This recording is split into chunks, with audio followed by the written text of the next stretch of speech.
نماز خود قبول ہونے کی ضمانت نہیں رکھتی، درود خود تو قبول ہوتا ہی ہے، جس عمل کے ساتھ لگ جائے اسے بھی قبول کروا دیتا ہے۔ آپ فرق سمجھے ہیں دونوں کا؟ درود جس عمل کے ساتھ لگ جائے اسے قبول کروا دیتا ہے۔ اس لیے آقا علیہ السلام نے فرمایا کہ لوگوں، دعا جو عبادت کا مغز ہے، اپنی دعاؤں کے اول آخر مجھ پر درود پڑھا کرو۔ حدیث پاک ہے، آپ نے ساری زندگی سنی، سبب یہی ہے کہ درود ہمیشہ قبول ہونا ہوتا ہے، اور درود اللہ کی سنت ہے، دعا بندے کی حاجت ہے۔ فرمایا اپنی حاجت کو، اپنی طلب کو، اپنی ضرورت کو درود کا لباس پہنا کر بھیجو۔ جب درود کے لباس میں لپٹی ہوئی تمہاری دعا رب کی بارگاہ میں جائے گی تو کبھی ممکن نہیں کہ وہ لباس اتار کر رکھ لے اور دعا کو واپس بھیج دے۔ جب وہ درود کو قبول کرے گا اس کی برکت سے تمہاری دعا کو بھی قبول کرے گا۔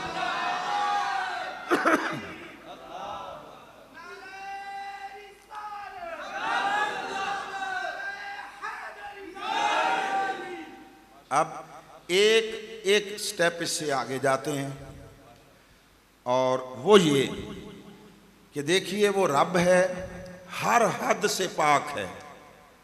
حضور اللہ کا بندہ اور مخلوق ہیں، اور مخلوق کی ایک حد ہوتی ہے، یہ طے شدہ بات۔ اس لیے ہم جب حضور کے متعلق اپنے عقیدے، اپنی محبت کا اظہار کرتے ہیں تو ہم کہتے ہیں بعد از خدا بزرگ توئی قصہ مختصر۔ تو اللہ کے لیے کوئی حد نہیں ہے، وہ حدوں سے پاک ہے۔ جو خود حدوں سے پاک ہے اس کی سنت بھی حدوں سے پاک ہے، اور جو خود مخلوق ہونے کے ناطے اس کی کوئی حد ہے، اس کی سنت کی بھی حد ہے۔ یہ طے شدہ بات ابھی بڑی آسانی سے سمجھ آ جائے گی۔ اب ہم نے یہ جان لیا کہ نماز، روزہ، حج، زکوٰۃ، یہ سارے عمل حضور کی سنت ہیں، حضور کی۔ اللہ کا حکم ہے، درجہ فرض کا ہے، مگر ادائیگی کی نسبت سے یہ حضور کی سنت ہے کہ نماز حضور نے پڑھی ہے، ٹھیک؟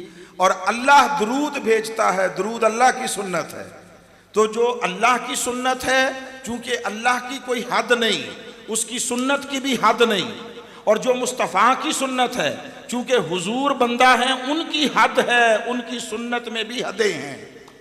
ان میں سے دو تین کا حسب موقع صرف جائزہ لے لیتے ہیں، پھر آپ ذہن کھل جاتے ہیں، پھر بندہ ہر کوئی خود بہت کچھ سوچتا رہتا ہے، آگے بڑھتی ہے بات۔ اب ہم ان کا جائزہ لیتے ہیں۔ ہم نے نماز پڑھنا چاہی، نماز، تو اس میں پہلی حد آ گئی وقت کا ہونا۔ آپ جب فقہ میں پڑھاتے ہیں وہ نماز کے ضروریات اور وہ سارے، تو اس میں یہ بھی ہے کہ اس کا وقت ہونا۔ اب ہم اس وقت کی جس گھڑی میں بیٹھے ہیں، اس میں اگر کوئی ہم میں سے چاہے کہ میں اس وقت ظہر کی نماز ادا پڑھوں باجماعت، چلو سارے بیٹھے ہیں تو ہمارا دل کرے چلو ظہر کی نماز بھی اکٹھے باجماعت پڑھ لیتے ہیں، کل جو آنے والی ہے، تو بولیے پڑھ سکتے ہیں؟ نہیں پڑھ سکتے۔ فجر کی نہیں پڑھ سکتے، چونکہ اس کا وقت نہیں ہے۔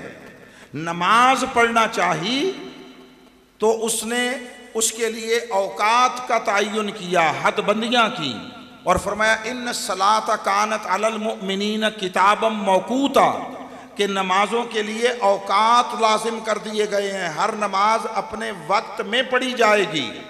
وہ وقت گزر گیا تو اب قضا ہو گئی، ادا کا وقت نہ رہا، ادا نہیں پڑھ سکتے۔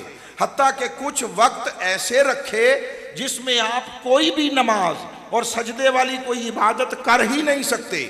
طلوع آفتاب کا وقت، سورج نکل رہا ہے، آپ سجدہ نہیں کر سکتے۔ زوال کا وقت ہے، آپ سجدہ نہیں کر سکتے۔ غروب آفتاب کا وقت ہے، سجدہ نہیں کر سکتے۔ ممنوع اور مکروہ اوقات رکھ دیے۔ تو اس نے فرمایا خبردار، اوقات کا لحاظ کرو، جو نماز پڑھنا چاہو اس کا وقت ہونا لازم، اور ایسا وقت بھی نہ ہو کہ جس میں نے سجدہ کرنے سے منع کر دیا۔ ہم سمجھ گئے، ہم نے کہا عبادت کے لیے، نماز کے لیے وقت مقرر ہیں، ان کے مطابق اس اوقات کا تعین کر کے نماز پڑھیں۔ ہم نے کہا مولا بات سمجھ آ گئی، ہم نمازیں ان کے اوقات میں پڑھیں گے اور ممنوع اوقات میں نہیں پڑھیں گے۔ اب ہم تیرے محبوب پر درود بھیجنا چاہتے ہیں، پڑھنا چاہتے ہیں۔ اب بتا مصطفیٰ پر درود پڑھنے کے لیے کون سا وقت درست ہے، جائز ہے، اور کون سا جائز نہیں، مکروہ ہے؟ کس وقت، سادہ لفظوں میں، کس وقت پڑھیں اور کس وقت نہ پڑھیں، یہ بتا دے تاکہ ہم اس کا اہتمام کریں۔ اس نے فرمایا نماز میری عبادت تھی مگر سنت مصطفیٰ کی تھی، ان کی حد ہے، ان کی سنت کی بھی حد ہے، اس میں وقت ایک حد ہے، مگر مصطفیٰ پر درود یہ میری سنت ہے، نہ میری کوئی حد ہے نہ میری سنت کی کوئی حد ہے۔ لوگوں جس وقت میری نماز بھی نہیں پڑھ سکتے اس وقت مصطفیٰ پر درود پڑھ سکتے ہیں۔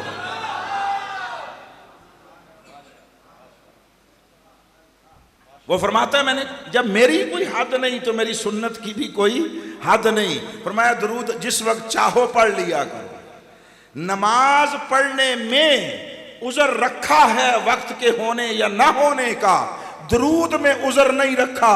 فرمایا درود کے راستے میں کوئی مجبوری، کوئی عذر، کوئی رکاوٹ میں نے رہنے نہیں دی ہے۔ جب پڑھنا چاہو، آدھی رات کو اٹھ کر پڑھنا چاہو اس وقت پڑھو، نہیں کہتا کہ یہ وقت ہے یہ وقت نہیں ہے۔ پہلی حد ہو گئی، دوسری لے لیتے ہیں۔ ہم نے نماز پڑھنا چاہی، ہم نے عرض کیا مولا تیرے سامنے سر جھکانا چاہتے ہیں، اے دس تو کدھر ہے، کس پاسے، تاکہ جدھر تو ہو ہم ادھر سجدہ کریں، جس طرف تو ہو، جس سمت ہو۔ اس نے فرمایا للہ المشرق والمغرب، مشرق و مغرب سارے میرے ہیں، بلکہ فرمایا اینما تولوا فثم وجہ اللہ، لوگوں جس طرف بھی رخ کرو میرا ہی جلوہ ہے، میں کسی طرف نہیں ہوں اور ہر طرف ہوں، ہر طرف ہوں۔ ہم نے کہا ٹھیک، سمجھ آ گئی، اللہ ہر طرف ہے، تو پھر جدھر دل کرے منہ کر کے نماز پڑھ لیں، جدھر دل کرے سجدہ کر لیں۔ اس نے فرمایا نہیں مولا جب ہر طرف ہے تو پھر ہر طرف سجدہ کرنے دے۔ اس نے فرمایا میں تو ہر طرف ہوں مگر یہ جو نماز ہے میرے مصطفیٰ کی سنت ہے، مصطفیٰ کی بھی حد ہے، اس کی سنت کی بھی حد ہے، پڑھنی میرے لیے ہے مگر سنت مصطفیٰ کی ہے، اسی طرف منہ کر کے پڑھو جدھر مصطفیٰ نے پڑھی تو قبول کرتا ہوں، جدھر یار نے چہرہ نہ کیا ہو ادھر منہ کر کے پڑھو گے رد کر کے منہ پہ دے ماروں گا۔ میں حدوں سے پاک ہوں مگر میرے مصطفیٰ کی حد ہے، اس کی سنت کی حد ہے، سو مجھے میری بارگاہ میں نماز سجدہ پڑھ کرنا ہے تو ادھر ہی منہ کر کے کرو جدھر میرے رسول نے کیا۔ حالانکہ اور وہ ہے کعبہ، فرمایا کعبۃ اللہ کا کعبہ قبلہ مکہ۔ ہم نے کہا مولا تو وہاں بیٹھا ہے، رہائش پذیر ہے، تیرا ٹھکانہ ہے؟ اس نے فرمایا نہیں، میں تو دیوار و در کے تصور سے پاک ہوں، مکان و لا مکان سے ماورا ہوں، مگر یہ میرے محبوب کی سنت ہے ادھر ہی منہ کر کے پڑھو جدھر مصطفیٰ نے کی۔ ہم نے کہا ٹھیک ہے، اب ہم بندے ہیں، ہماری مجبوری ہے، جو تو کہے گا وہی مانیں گے۔ اب فرما تیرے محبوب پر درود بھیجنا ہے، کدھر منہ کر کے بھیجے ہیں؟ عبادت نماز خدا کی تھی، وہ کسی جگہ پر رہتا نہیں ہے۔ جو درود ہم حضور پر بھیجنا چاہتے ہیں حضور کا ایک ٹھکانہ ہے، آقا گنبد خضرا کے نیچے اپنی لحد مبارک میں قیام پذیر ہیں اور جسمانی طور پر صرف وہاں موجود ہوتے ہیں اور کہیں نہیں جاتے۔ یہ تمام اہل ایمان کا متفقہ عقیدہ ہے، اس پر کوئی دوسری بات نہیں۔ جسمانی طور پر حضور ہمیشہ صرف وہاں اپنی لحد مبارک میں، اپنے حجرہ پاک میں ہوتے ہیں، اپنی روحانی توجہات سے شفقتیں فرمائیں اور اپنے غلاموں کو خواب یا بیداری میں جب چاہیں دیدار کرائیں۔ وہ جدا صورت ہے، مگر جسمانی طور پر وہاں ایک جگہ موجود ہیں۔ ہم نے کہا تیرے حبیب پر درود بھیجنا چاہتے ہیں، بتا کدھر منہ کر کے پڑھیں؟ ہمارا خیال تھا وہ کہے گا گنبد خضرا کی طرف منہ کر کے پڑھو، چونکہ حضور وہاں موجود ہیں۔ اس کا جواب آیا، اس نے کہا لوگوں درود میری سنت ہے، نہ میری کوئی حد نہ میری سنت کی کوئی حد۔ نماز ایک سمت منہ کر کے پڑھنی ہے، کسی اور سمت پڑھو گے رد کر دوں گا۔ درود میری سنت ہے، کسی سمت کا تعین ہی نہیں ہے، جدھر منہ کر کے پڑھو درود قبول ہوتا ہے، درود قبول ہوتا ہے، اس میں رد نہیں رکھی۔ حتیٰ کہ تم چلتے پھرتے اٹھتے بیٹھتے آتے جاتے لیٹے کھڑے جس حال میں بھی پڑھو درود ہر حال میں قبول کرتا۔ اور ایک اور لے لیتے ہیں، ایک اور شے، اور وہ یہ ہے، ہم نماز پڑھنے لگے، ہمیں یاد آیا اللہ نے ہم پر بڑا کرم کیا، کوئی من کی مراد پوری ہو گئی، من کی۔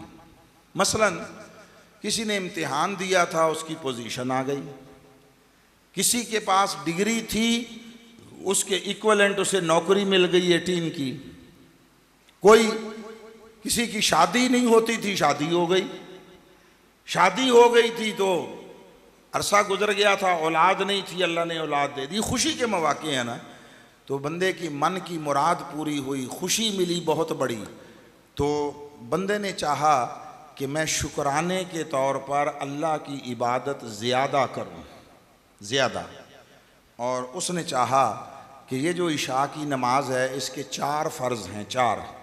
اس نے کہا آج اللہ نے کرم کیا ہے، میری عرصے کی خواہش پوری ہو گئی، آج میں عشاء کے 4 کی بجائے 8 فرض پڑھتا ہوں، 4 کی بجائے 8 فرض پڑھ لیتا ہوں۔ اور پڑھنا سارا کچھ وہی ہے جو نماز میں پڑھا جاتا ہے، وہی فاتحہ، وہی تسبیح رکوع و سجود، وہی کلمات تشہد، کوئی اس میں وید نہیں پڑھنا، کوئی گرنتھ نہیں پڑھنا، بائبل نہیں پڑھنی، کچھ اور نہیں نام لینا، وہی سارا کچھ جو نماز میں ہوتا ہے۔ ہم نے کہا مولا تجھے خوش کرنا چاہتے ہیں، راضی کرنا چاہتے ہیں، تیری عبادت زیادہ کرنا چاہتے ہیں، آج 4 کی بجائے عشاء کے 8 فرض پڑھنا چاہتے ہیں۔ تو اگر کوئی پڑھے تو بولیے قبول ہوں گے؟ نہیں ہوں گے؟ منہ پر دے مولا زیادہ کیا ہے، کم تو نہیں کیا، چلو کم ہو تو کوئی بات ہے، ہم نے تو بڑھائی ہے عبادت۔ اس نے فرمایا نماز میری سنت ہے، نماز میری عبادت ہے، مگر سنت مصطفیٰ کی ہے، تم عبادت کرو خوش ہوتا ہوں، مگر اس دائرے میں اس فریم کے اندر رہ کر کرو جو فریم میرے مصطفیٰ نے وضع کیا ہے۔ سو میری عبادت بھی نماز بھی اتنی ہی کرو گے جتنی مصطفیٰ نے سکھائی ہے، کی ہے اور بتائی ہے اور کر کے دکھائی ہے تو قبول کروں گا، کمی تو کمی، اضافہ بھی کروں گا تو رد کر دوں گا۔ ہم نے کہا مولا سمجھ آ گئی، نہ کم کر سکتے ہیں نہ بڑھا سکتے ہیں، زیادہ بھی نہیں کر سکتے، چلو اتنی پڑھ لیتے ہیں۔ اب ہم نے درود پڑھنا چاہا، حضور پر درود پڑھنا چاہا، تو ہم نے عرض کیا مولا یہ بھی بتا دے کتنا پڑھیں؟ نماز کی 4 رکعتیں، ایک بھی بڑھائی تو تو نے کہا رد کر دوں گا، ایک بھی نہیں بڑھانا۔ اب درود پڑھنا چاہتے ہیں، 10 کتنی دفعہ پڑھیے؟ اس نے فرمایا میں ہمیشہ سے پڑھ رہا ہوں، ہمیشہ سے، جتنی دفعہ میں پڑھ چکا ہوں، اگر گن سکتے ہو تو گن کے اتنی دفعہ پڑھ لو۔ میں نے جتنی دفعہ پڑھا ہے، بھیجا ہے، پڑھے کا لفظ کا معنی یہ ہے بھیجا، میں نے جتنی دفعہ اپنے محبوب پر درود بھیجا ہے، اگر وہ جان سکتے ہو تو اتنی دفعہ تم بھی پڑھ لو، اور جو جتنی دفعہ میں نے بھیجا ہے تمہاری نسلیں بھی گزر جائیں تم اس کو شمار نہیں کر سکتے، تو گنتی کے چکر میں نہ پڑھو، مصطفیٰ پر درود کی کوئی حد ہی نہیں، دل کرے 2 بار پڑھو تو بھی قبول کرتا ہوں، 100 بار پڑھو تو بھی قبول کرتا ہوں، بلکہ جتنا پڑھو اتنا خوش ہوتا ہوں، جتنا پڑھو اتنا خوش ہوتا ہوں۔ اور آخری بات جو کرنا چاہتا ہوں، اس کے ساتھ اور بہت ساری چیزیں ہیں، یہ کوئی 12 کے قریب تھیں جو کبھی ہم نے یہ ساری وہ ترتیب دی، اس میں سے 3 میں نے آپ کے سامنے پیش کر دیں، اور بہت ساری اس کی کمیت کی ہے، اس کی حیت کی ہے، اس کی لینگویج کی ہے، بہت ساری چیزیں ہیں، حدیں ہیں جن کا لحاظ کرنا پڑے گا، اس کے بغیر نماز قبول نہیں ہوگی۔ مگر وہ جتنی حدیں جو نماز پر لاگو ہوتی ہیں ان میں سے ایک حد بھی مصطفیٰ کے درود پر لاگو نہیں ہوتی۔ درود کو اس نے، درود اور سلام دونوں پڑھنے کا کہا، حکم دیا ہے کہ یہ کام کرو۔ درود کا حکم 1 بار دیا ہے، سلام کا حکم 2 بار دیا ہے۔ درود کے لیے کہا صلو علیہ، ان پر درود بھیجو۔ سلام کے لیے کہا سلمو تسلیما۔ یہ جو تسلیما کو ساتھ شامل کیا تو یہ حکم کی سٹرینگتھ بڑھ گئی، حکم کی طاقت قوت بڑھ گئی، مطالبہ بڑھ گیا۔ تو اس کا کیا معنی ہوا کہ درود اگر 1 بار پڑھو تو سلام 2 بار پڑھا کرو۔ ہمارا معاملہ عجیب ہے اس قوم کا، اس امت کا۔ جو حکم 1 بار دیا اس پر کوئی جھگڑا نہیں ہے، جو ڈبل دیا ہے اس پر جھگڑا کرتے پھرتے۔ ہمارے ہاں جھگڑے درود پر کبھی ہوئے نہیں ہوئے، کس پر ہوتے ہیں؟ سلام پر ہوتے ہیں۔ کھڑے ہو کر پڑھیں، بیٹھ کر پڑھیں، اکٹھے پڑھیں، اکیلے پڑھیں، گھر میں پڑھیں، مسجد میں پڑھیں، تنہا پڑھیں، مجلس میں پڑھیں۔ ارے بابا، اس نے درود پڑھنے کا حکم دیا ہے، پڑھا کرو، نہ لڑا کرو نہ چڑا کرو، نہ لڑا کرو نہ چڑا کرو۔ اور ادھر والوں سے بھی کہتا ہوں، اپنے گھر والوں سے بھی کہتا ہوں کہ درود و سلام اللہ کی سنت ہے، عظمت کی بات ہے، یہ آپ کے عملوں کو قبول کروانے کی کنجی ہے، یہ اللہ کی سنت ہے۔ تو اس کو ہر کسی کے لیے راحت بناؤ، کسی کے لیے اذیت نہ بناؤ۔ درود و سلام پڑھو تو مصطفیٰ کو پیش کرنے کے لیے، حضور کو سنانے کے لیے پڑھا کرو، کسی کو چڑھانے کے لیے نہ پڑھا کرو۔ اس کے ذریعے قریب لانے کا اہتمام کرو، بلانے کا اہتمام کرو، ملانے کا اہتمام کرو، معاشرے میں فاصلے بڑھانے کا ذریعہ نہ بناؤ۔ اور وہ کیسے؟ ہم نے اپنی ساری زندگی کئی دفعہ دیکھا سنا کہ کسی شخص کو کوئی خاص صورت میں الفاظ اچھے نہیں لگتے، وہ اس پر رد عمل دیتا ہے، تو ہم لوگ کیا کرتے ہیں؟ ہم انہی لفظوں کو اس کے سامنے اونچا ادا کرتے ہیں۔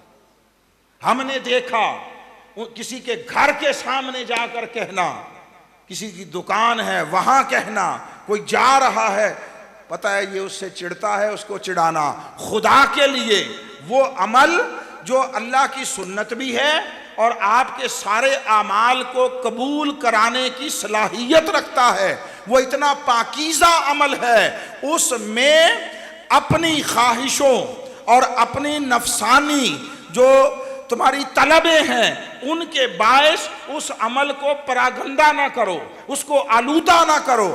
اگر کوئی کسی لفظ سے چڑھتا ہے اس کے سامنے لفظ نہ کہو، اس کے سامنے اپنا اخلاق پیش کرو، اس کو بھگانے کا اہتمام نہ کرو، اس کو قریب لانے کا اہتمام کرو۔ دین جوڑنے کا نام ہے، توڑنے کا نام نہیں ہے۔ دین ملانے کا نام ہے، دین بھگانے کا نام نہیں ہے۔ دین محبت کا نام ہے، نفرت و عداوت کا نام نہیں ہے۔ دین انس اور چاہت کا نام ہے، بغض و کینے کا نام نہیں ہے۔ خدا کے لیے ذاتی بغض عداوتیں بھی ختم کرو، اجتماعی اور جماعتی عداوتیں بھی ختم کرو۔ معاشرہ پہلے ہی نفرتوں کی آگ میں جل جل کر تباہی کے دھانے پر پہنچ گیا ہے۔ آؤ اس میں محبتوں کو فروغ دو، پیار کے پھول کھلاؤ، لوگوں کو گلے ملاؤ، اور جو تم سے نہیں ملنا چاہتا اس سے بھی ہاتھ ملاؤ۔ یہ پیغام، یہ مقصود، یہ مشن، یہ دعوت ہے منہاج القرآن کی۔ آئیے اس کو اپنائیں بھی اور معاشرے میں پھیلائیں بھی، اور اپنی نسلوں کو اور اپنی اولادوں کو اس راہ پر لگائیں۔ اور ایک بات میں نے اس دفعہ بطور خاص بہت ساری جگہوں پر کہی، یہاں بھی کہہ دیتا ہوں، آپ کا تعلق کسی مسلک سے، کسی مکتبہ فکر سے ہے، مبارک ہو، سلامت رہے۔ اللہ کا نام لیتے ہیں، حضور کا کلمہ پڑھتے ہیں، یہ کافی نہیں ہے۔ مگر ایک بات کہنا چاہتا ہوں، آپ کے بچے، اب یہ چیز ہر کسی کے ہاتھ میں آ گئی۔ ہم گھروں میں دیکھتے ہیں مائیں اپنے بچوں کو اپنی جان چھڑانے کے لیے یہ تھما دیتی ہیں، کارٹون لگا کے دے دیا، کوئی رائمز لگا کے دے دی، کوئی اور شے دے دی۔ وہ چھوٹے چھوٹے بچے، ان کو وہ سکرول کرنا آتا ہے، حتیٰ کہ ان کو وہ اس کا پیٹرن لگانا آتا ہے، اس کا جو پاسورڈ ہوتا ہے وہ لگانا آتا ہے۔ چھوٹے چھوٹے بچوں کو میں دیکھتا ہوں، ایسا ہے یا نہیں؟ وہ کھول لیتے ہیں، پھر وہ اس میں دیکھتے ہیں، ان کا شعور میں نہیں ہوتا، ان کو سمجھ نہیں ہوتا، وہ صرف انجوائے کر رہے ہوتے ہیں، ہر اچھی بری چیز آ رہی ہوتی ہے۔ آپ کے بچے گلیوں میں چلتے پھرتے اٹھتے بیٹھتے گانے گائیں، بے حیائی کی کہ کلمات کہیں، فحاشی عریانی کے کلمات کہیں، آپ کو یہ پسند ہے؟ یا بے دھیانی میں اسی طرح جس طرح بے دھیانی میں گانے گا رہے ہیں، یا اسی طرح بے دھیانی میں بھی آتے جاتے زبان کھولے تو ان کے لبوں پر مصطفیٰ کا درود و سلام آ جائے؟ جو سودا قبول ہو اس کو اپنا لو، جو سودا قبول ہو۔ اپنے بچوں کی تربیت کیجئے، ماحول دیجئے، خدا کے لیے انہیں نفرتوں کی آگ سے نکالیں، نفرتوں کی آگ سے ایک دوسرے کے قریب آئیں، معاشرے کو امن اور سلامتی کا گہوارہ بنائیں، اور اپنی آنے والی نسلوں کو تباہی سے بچائیں، بربادی سے بچائیں، جلنے سے بچائیں۔ اللہ رب العزت ہمیں آقا علیہ السلام کی سیرت، سنت، حضور کی محبت اور اللہ کے احکام کی اطاعت اور فرما برداری کی توفیق دے، اور ہمارے معاشرے کو ہر اعتبار سے امن و سلامتی کا گہوارہ بنا دے۔ وما علینا الا البلاغ المبین۔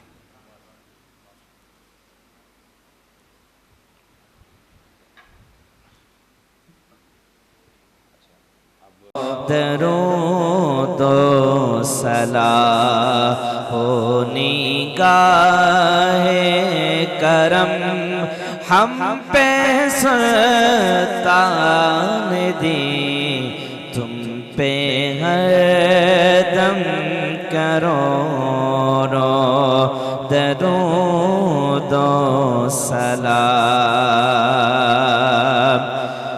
دور رہ کر نہ دم ٹوٹ جائے کہیں، دور رہ کر نہ دم ٹوٹ جائے کہیں، کاش طیبہ میں میرے ماہ مبین دفن ہونے کو مل جائے دو گز زمین، تم پہ ہے دم کروڑوں درود و سلام۔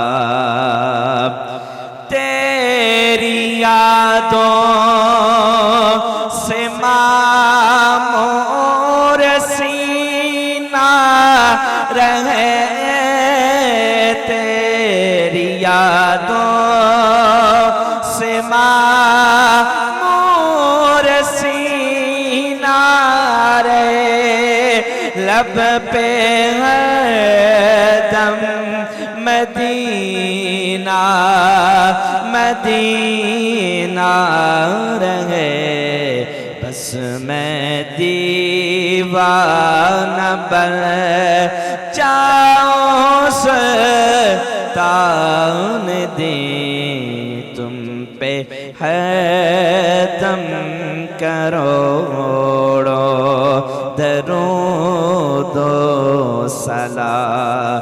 تاجدار حرم اے شاہدی، تم پہ ہے دم کروڑوں سلام۔ آخری بار کیونکہ سرکار کا میلاد ہے، محبت کے ساتھ دو شعر یہ بھی مل کے پڑھ لیتے ہیں۔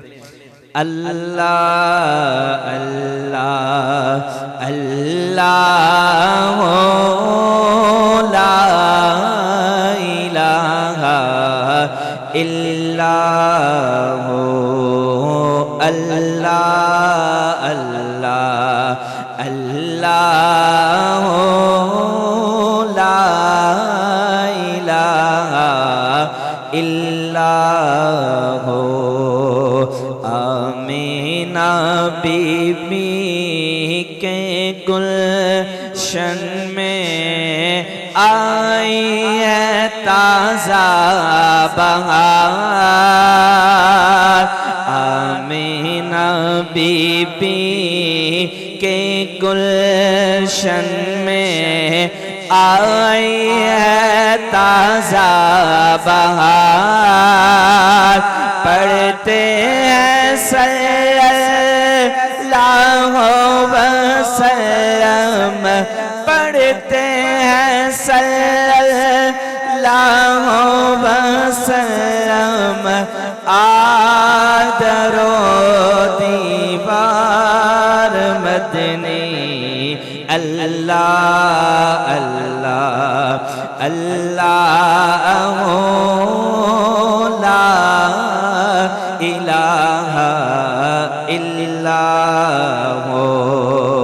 بارہ ربیع الاول کو وہ آیا در یتیم، بارہ ربیع الاول کو وہ آیا در یتیم، ماہ نبوت مہر رسالت، ماہ نبوت مہر رسالت، صاحب خلق عظیم مدنی، اللہ اللہ اللہ لا الہ الا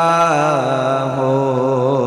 جبریل آئے جھولا جھلانے، لوری دیزی شان، سو جا سو جا رحمت عالم، سو جا سو جا رحمت عالم، میں تیرے قربان مدنی، اللہ اللہ اللہ لا الہ الا ہو۔ اے مدینے کے تاجدار، تجھے اہل ایمان سلام کہتے ہیں، تیرے عشاق تیرے دیوانے جانے جانا سلام کہتے ہیں۔ اللهم صل على سيدنا ومولانا محمد وبارك وسلم وصل عليه، وربنا لا تزغ قلوبنا بعد إذ هديتنا وهب لنا من لدنك رحمة إنك أنت الوهاب، وربنا ظلمنا أنفسنا وإن لم تغفر لنا وترحمنا لنكونن من الخاسرين، يا رسول الله انظر حالنا، يا حبيب الله اسمع قالنا، إننا في بحر هم مغرق، خذ يدي سهل لنا أشقالنا، توفنا مسلما وألحقنا بالصالحين۔ اے مالک و مولا، آج دی یہ محفل پاک اپنی بارگاہ دے اندر قبول عطا فرما صدقہ پیارے محبوب دا ولادت با سعادت دا جنہ ساتھیاں نے جنہ نوجواناں نے اس محفل دے اندر حسن دل میں سخنے جس طرح بھی حصہ پایا مولا تمام دا حصہ پاؤنا اپنی بارے قبول عطا فرما انہاں نوجواناں دا جذبہ شوق مولا ہور زیادہ انہاں ہمت طاقت عطا فرما مولا انہاں بچوں نیک بنا 5 وقت دا نمازی بنا انہاں دے گھراں دے اندر خیر و برکت عطا فرما انہاں دے نیک جائز مقاصد پورے عطا فرما مولا جتنے بچے بوڑھے نوجوان بیبیاں تیری بارگاہ دعا واسطے حاضر نے مولا تمام دی دعا قبول فرما ہر دا محفل طرف آنا جان قبول عطا فرما صدقہ اس بابرکت بعد سعادت کڑیاں دا کر کے مولا تمام دے نیک جائز مقاصد پورے عطا فرما جتنے ساتھی بے اولادہ نیک ترین اولاد عطا فرما صدقہ پیارے محبوب دی والد با سعادت دا جنہوں اولاد نوازے مالک مولا انہوں ہدایت نصیب فرما اپنے والدین دی عزت احترام کا توفیق عطا فرما مولا جتنے ساتھی بھن پا بیمار نے گھراں دے اندر ہسپتالاں دے اندر صدقہ اس بابرکت دین دا کر کے مولا تمام نو تندرستی عطا فرما صحت کاملہ عاجلہ عطا فرما سانو 5 وقت دا نمازی بنا جڑے دوست کاروبار دی وجہ نال پریشان حال نے مالک مولا انہوں بہتر ثواب عطا فرما مولا انہاں دی مدد عطا فرما مسافراں دی خیر عطا فرما مولا زندہ رہیے تے اسلام دے اتے رہیے مرد و کلمہ طیب نصیب فرما ربنا آتنا فی الدنیا حسنۃ وفی الآخرۃ حسنۃ وقنا عذاب النار وقنا عذاب القبر وقنا عذاب الحشر وقنا عذاب المیزان مالک مولا جتنے ساتھی اس محفل دے اندر نیک تمناواں لے کے آئے نے مالک مولا اس محفل دے کے تمام دیاں نیک جائز مقاصد پورے عطا فرما جتنے ساتھی پریشان حال نے پریشان دور فرما جتنے قرضدار قرض و رہائی عطا فرما جنہ دوستاں دے والدین زندہ نہیں ہوندا ادب و احترام کا توفیق عطا فرما جنہ دوستاں دے والدین عزیز و قارب دنیا تو جا چکے نے مولا انہاں دی بخش عطا فرما انہاں نوں جو رحم جگہ عطا فرما ربنا آتنا فی الدنیا حسنۃ وفی الآخرۃ حسنۃ وقنا عذاب النار رب اغفر وارحم وانت خیر الراحمین صلی اللہ تعالی علی رسول خیر خلقہ محمد وعلی آلہ وصحبہ سارے ساتھی بیٹھ جاؤ